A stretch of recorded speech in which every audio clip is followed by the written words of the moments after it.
वालेकुम। मेरा नाम सैयद वकार हुसैन शाह है और मैं आपको अपने यूट्यूब चैनल वकार वेल विशर में खुश आमदीद कहता हूँ और अपनी क्लास का आगाज़ हदीस करीम से करते हैं। 4 कलमात अल्लाह ताला के नज़दीक नहायत महबूब हैं।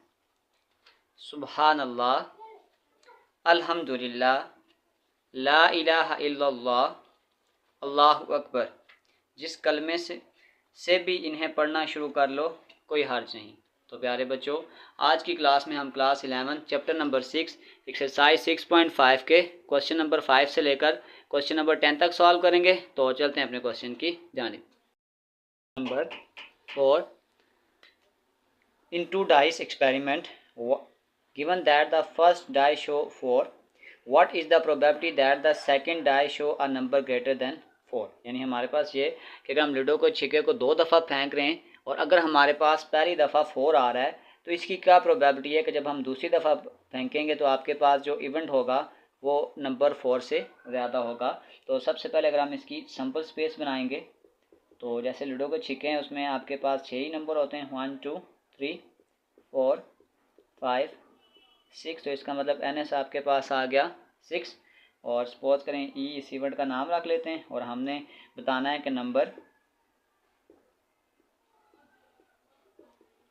Greater than 4। तो अगर हम नंबर ग्रेटर देन 4 करेंगे तो वो आपके पास आ जाएगा 5 और 6। तो इसका मतलब ये आ गया कि अगर हम N ऑफ E करेंगे तो वो 2 टाइम्स है कि नंबर 4 से बड़ा होगा तो वो 2 दफ़ा आ सकता है, 5 भी आ सकता है और 6 भी आ सकता है। की प्रोबेबिलिटी को फाइंड आउट करेंगे तो बस formula probability of E is equal to N of E divided by N of S। N of E आपके पास आ गया 2 और NS आपके पास आ गया 6। तो ये आपके पास आ जाएगा 1/3। यानी कि अगर हम प्रोबेबिलिटी बताएंगे कि नंबर ग्रेटर देन 4 होगा तो उसका आपके पास जो आंसर आ जाएगा वो आ जाएगा 1/3 और ये हमारा आंसर है। क्वेश्चन नंबर 7 की तरफ चलते हैं। 7, 1 card is drawn from a pack of 52 cards. तो टोटल आपके पास आ गए NS is equal to 52 cards. और what is the probability that the card is neither red और नॉर किंग। अगर हम कलर के हिसाब से बात करें तो आपके पास 2 तरीके कार्ड्स है, उसमें कलर होते हैं, एक होता है रेड, एक होता है ब्लैक। आपके पास रेड भी 26 होते हैं और ब्लैक भी आपके पास 26 होते हैं। और अगर हम किंग की बात करें तो किंग आपके पास 4 कार्ड होते हैं, लेकिन किंग में आपके पास 2 कार्ड रेड होते हैं और 2 कार्ड आपके पास ब्लैक होते हैं।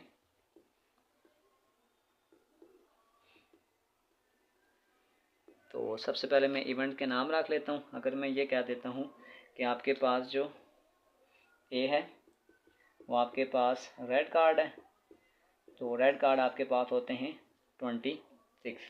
और अगर मैं ये कह देता हूँ कि आपके पास जो के है, किंग आपके पास होते हैं 4 कार्ड। और अगर मैं इन दोनों का, इसका नाम बी रख लेते हैं, थोड़ा बी रहेगा, इसका नाम मैं रखता हूँ बी। तो अगर मैं इसका इंटरसेक्शन फाइंड आउट करना चाहूँ तो ए इंटरसेक्शन बी। तो आप देख सकते हैं कि 2 कार्ड ऐसे हैं जो रेड भी हैं और के भी हैं, तो इसका मतलब ये आपके पास आ गया 2। तो अगर मैं इसकी प्रोबेबिलिटी के हिसाब से इसको लिखूं, मैं इसको लिख लेता हूँ कि यानी कि हमारे पास आ जाएगा N ऑफ ए तो वो आ जाएगा 26/52। N ऑफ बी करेंगे तो वो आ जाएगा 4/52।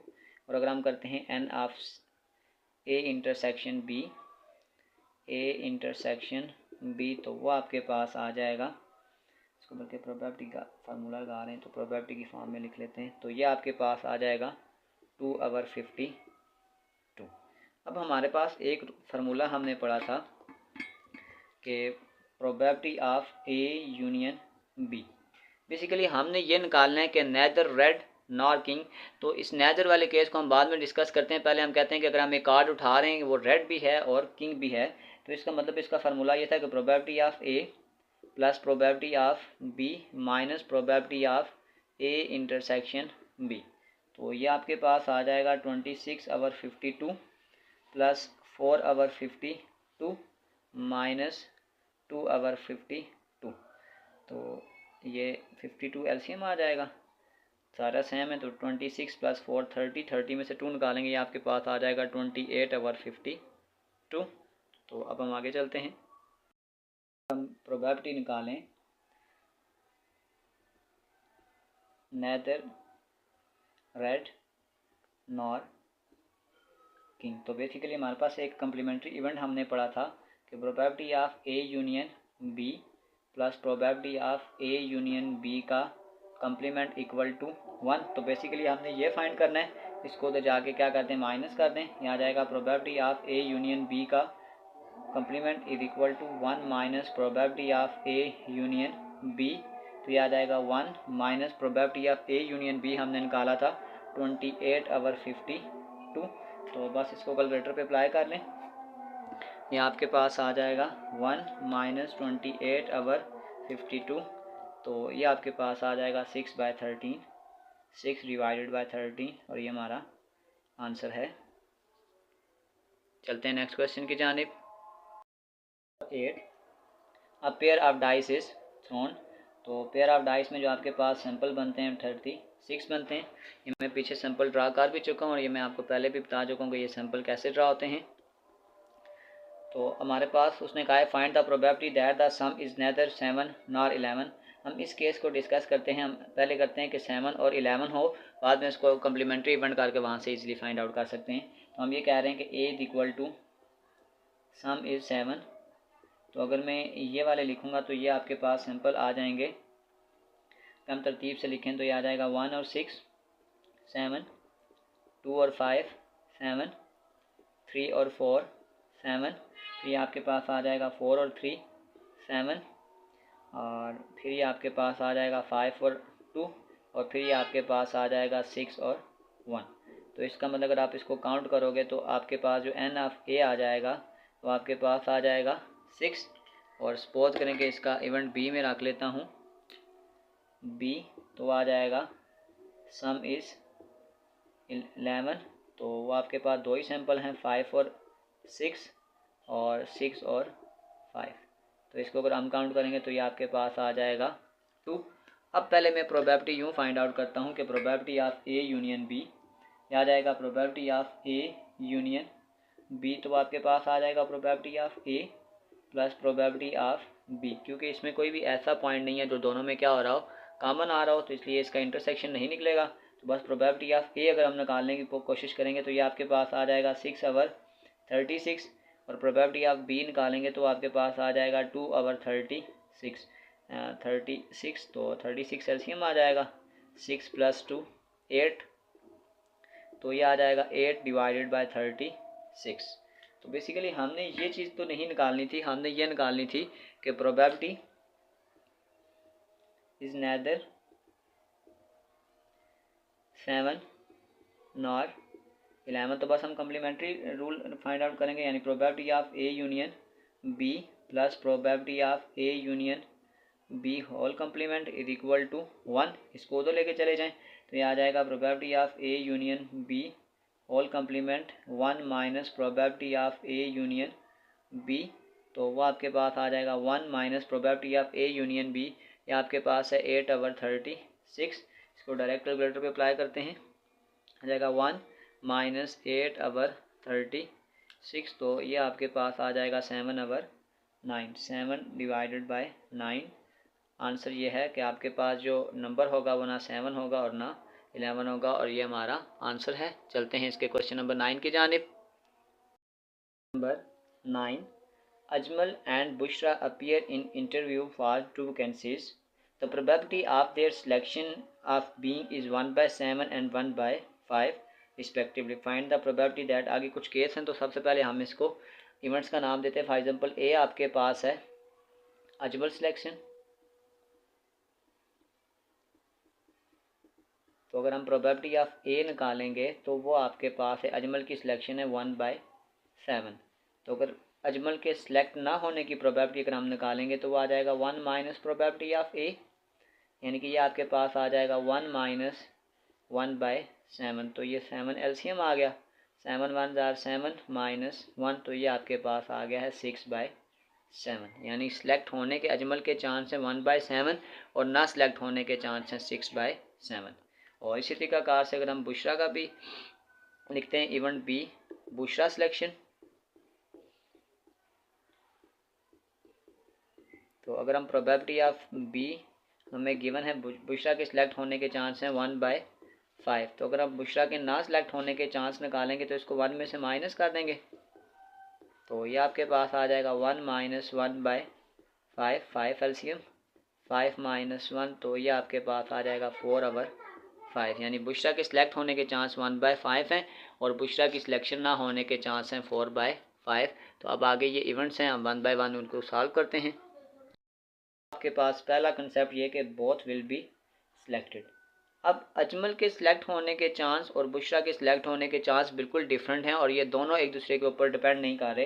तो बेसिकली हम ये कह रहे हैं कि probability of A intersection B हमने फाइंड आउट करना है, यानी कि बोथ विल बी सिलेक्टेड। तो इसमें हम ये कह सकते हैं कि आपके पास ये आ जाएगा probability of A multiply probability of B, यानी कि अजमल के सिलेक्ट होने के चांस मल्टीप्लाई बाय बुशरा के सिलेक्ट होने के चांस। और अजमल के सिलेक्ट होने के चांस आपके पास थे 1/7 और बुशरा के सिलेक्ट होने के चांस है आपके पास 1/5, तो ये आ जाएगा 1 7 5 35 और ये हमारे पास पहला आंसर है कि दोनों के जो सिलेक्ट होने के चांस हैं वो आपके पास आ जाएगा 1/35।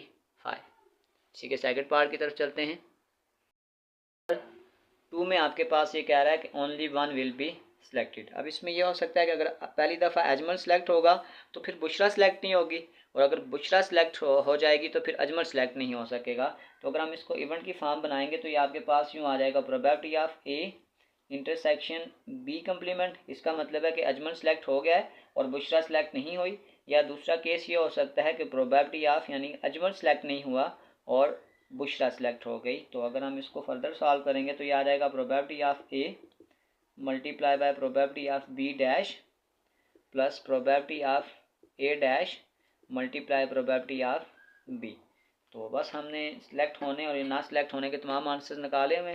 प्रोबेबिलिटी ऑफ ए यानी कि जो आपके पास अजमल के सिलेक्ट होने के चांस हैं वो आपके पास आ जाएगा 1/7 और बुशरा के ना सिलेक्ट होने के चांस हैं 4/5। फिर ये आपके पास आ जाएगा अजमल के ना सिलेक्ट होने के चांस हैं 6/7 और बुशरा के सिलेक्ट होने के चांस हैं 1/5। तो ये आपके पास आ जाएगा 4 1 4 7 5 35 6 1 6 और 7 5 35 एलसीएम 35। तो 4 + 6 तो ये आपके पास आ जाएगा 10/35। अगर हम इसको 5 के टेबल से काटेंगे 5 2 10 5 7 25। तो ये हमारे पास आंसर है ओनली 1 विल बी सिलेक्टेड। चलते हैं थर्ड पार्ट की जानिब। नंबर 3 के नन विल बी सिलेक्टेड, यानी अजमल भी सिलेक्ट नहीं हो रहा और बुशरा भी सिलेक्ट नहीं हो रही। तो इसका मतलब हमने A complement intersection B complement, तो ये आ जाएगा probability of A complement multiply by probability of B complement. और ये आंसर हमने पहले से फाइंड आउट किए हमें। ए कम्प्लीमेंट का आंसर है 6/7 और बी कम्प्लीमेंट का आंसर है 4/5। तो ये आपके पास आ जाएगा 6 4 24 और 7 5 35 और ये हमारा आंसर है। चलते हैं पार्ट नंबर 4 की जानिब। पार्ट नंबर 4 एट लीस्ट का मतलब होता है कम से कम, one of them will be selected. तो यानी कि हमारे पास ये probability of A union B, तो उससे मुराद ये हो जाएगा कि ए भी सिलेक्ट हो सकता है, बी भी सिलेक्ट हो सकता है या इनमें से दोनों सिलेक्ट हो सकते हैं। तो ये आ जाएगा probability of A intersection B. At least का मतलब होता है कम से कम एक, तो दोनों भी सिलेक्ट होना चाहें तो दोनों भी सिलेक्ट हो सकते हैं। तो बस हमने ये वैल्यूज़ निकाली हुई हैं, probability of A plus probability of B minus, अगर मैं इसको इंटरसेक्शन वाले रूल को ओपन करूँ तो ये आ जाएगा probability of A multiply probability of B. बस वैल्यू पुट कर दें। प्रोबेबिलिटी ऑफ ए आपके पास है 1/7, प्रोबेबिलिटी ऑफ बी है आपके पास 1/5 minus probability of A 1/7 into 1/5। तो ये आपके पास आ जाएगा 1/7 प्लस 1/5 माइनस 1/7 5 35। इसको डायरेक्ट कैलकुलेटर पे अप्लाई कर लेते हैं। ये आ जाएगा 1/7 प्लस 1/5 -1/35, तो ये आपके पास आंसर आ गया है 11/35। तो ये हमारा आंसर है। तो नेक्स्ट क्वेश्चन की तरफ चलते हैं। Question number 10, a basket contain 20 apples and 10 oranges, out of 5 apple and 3 oranges are defective. Suppose करें कि ये मैंने 20 एप्पल ड्रा किए हैं, तो इस टोटल 20 एप्पल में 5 एप्पल आपके पास ऐसे हैं जो डिफेक्टिव हैं, और अगर हमारे पास 10 ऑरेंजेस थे तो उसमें आपके पास 3 ऑरेंजेस ऐसे थे जो आपके पास डिफेक्टिव थे। तो इसका मतलब है अगर मैं इसको राइट करूँ तो सबसे पहली बात है कि टोटल कितने हो गए, 20 एप्पल हैं और 10 ऑरेंज हैं, टोटल आपके पास आ गए 30, और टोटल एप्पल्स तो वो आपके पास आ गए 20, और नॉन डिफेक्टिव तो वो आपके पास आ जाएंगे 20 - 5, तो नॉन डिफेक्टिव आपके पास आ गए 15।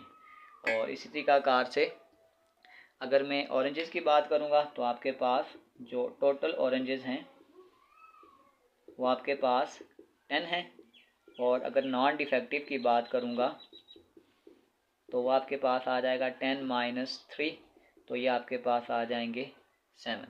तो इसका मतलब अगर हमारे पास टोटल जो फ्रूट हैं वो 30 हैं, तो नॉन डिफेक्टिव आपके पास आ जाएंगे 15 + 7, यानी टोटल नॉन डिफेक्टिव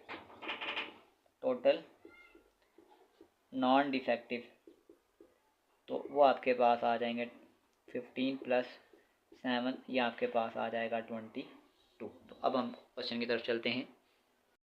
पहले अगर हम इसकी टोटल सैंपल स्पेस निकालने की कोशिश करते हैं, NS आपके पास देखें जो टोटल हमारे पास जो फ्रूट्स हैं वो आपके पास 30 हैं, और हमने लेने कितने थे, आउट ऑफ 2।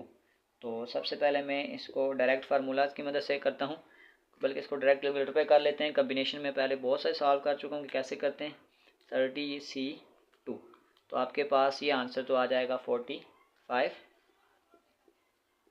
अब हमने क्या फाइंड आउट करना है, वो कहता है कि probability that either both are apples and both are good, यानी अगर हम इस बास्केट में से 2 एप्पल्स को उठाते हैं तो वो दोनों एप्पल्स होने चाहिए और वो दोनों गुड होने चाहिए। अब हम इस कंडीशन की तरफ चलते हैं। कहते हैं कि ए आपके पास है एप्पल्स,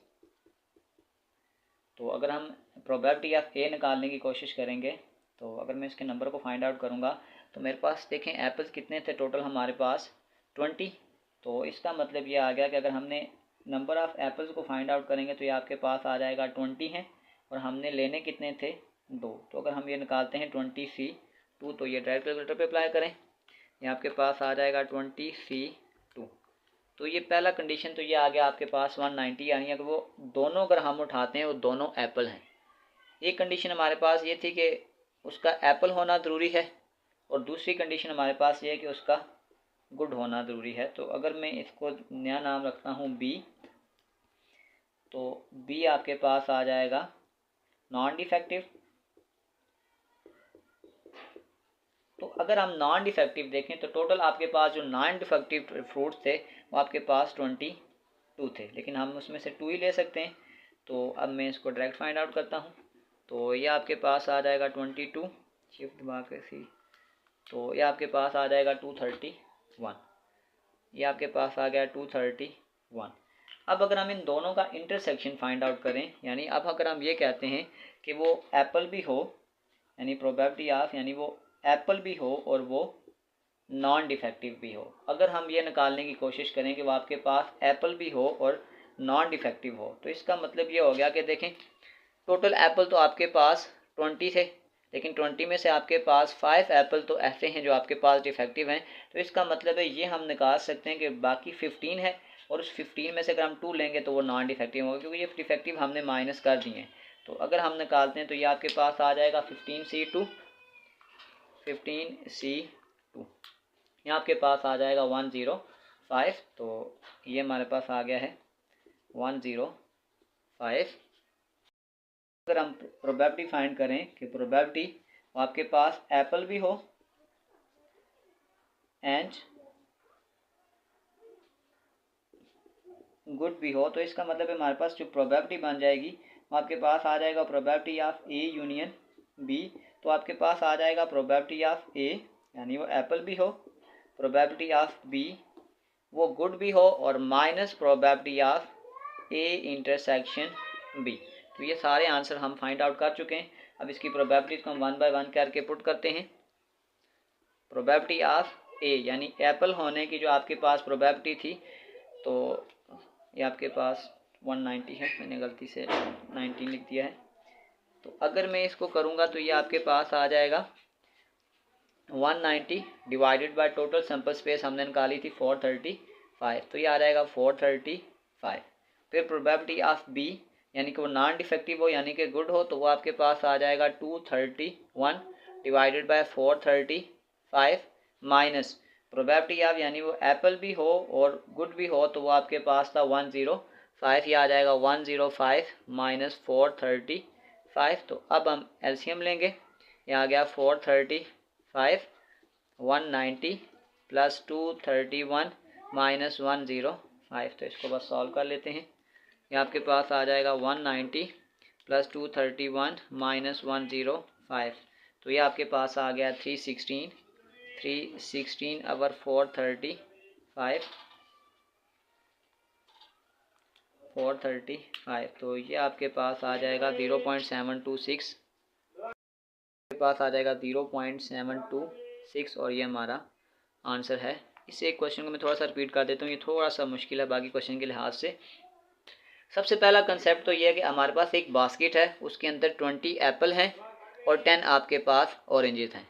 उसमें 5 एप्पल आपके पास डिफेक्टिव हैं और 3 ऑरेंज आपके पास डिफेक्टिव हैं। तो इसका मतलब है सबसे पहले हमारे पास जो टोटल फ्रूट्स हो गए वो आपके पास 30 हो गए।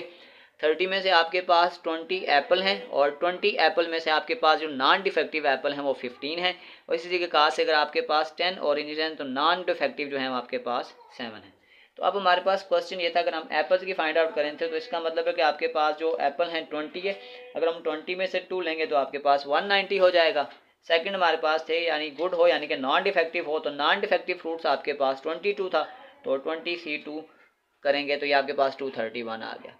फिर हमारे पास ऐसा भी होगा, यानी हमारे पास जो बेसिकली कंडीशन थी वो हमें ये कहा रहा था कि आपके पास जो एप्पल हो वो एप्पल भी होना चाहिए और वो गुड भी होना चाहिए। तो इसका मतलब है सबसे पहले अगर हम ये देखें, हम कहते हैं कि एक रैंडमली हम फ्रूट उठा रहे हैं और वो नॉन डिफेक्टिव है, तो अगर हम नॉन डिफेक्टिव की बात करेंगे तो 22C2। तो हमारे पास लास्ट पे फार्मूला ये होना चाहिए था कि प्रोबेबिलिटी यानी वो एप्पल हो, सॉरी यहाँ पे एंड की जगह और आएगा, यानी वो प्रोबेबिलिटी ऑफ एप्पल्स और गुड, तो ये आ जाएगा probability of A union B, ये आ जाएगा probability of A plus probability of B minus probability of A intersection B.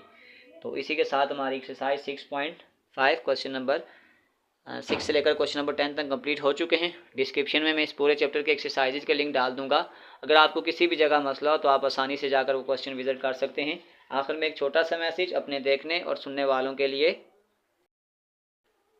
किसी ने क्या खूब कहा कि मुझे माँ खुदा से बहुत डर लगता था, फिर मुझे किसी ने बताया कि वो माँ जैसा है। तो प्यारे बच्चों, अपना बहुत सारा ख्याल रखें, मिलते हैं अगली वीडियो में, तब तक के लिए अल्लाह हाफिज़।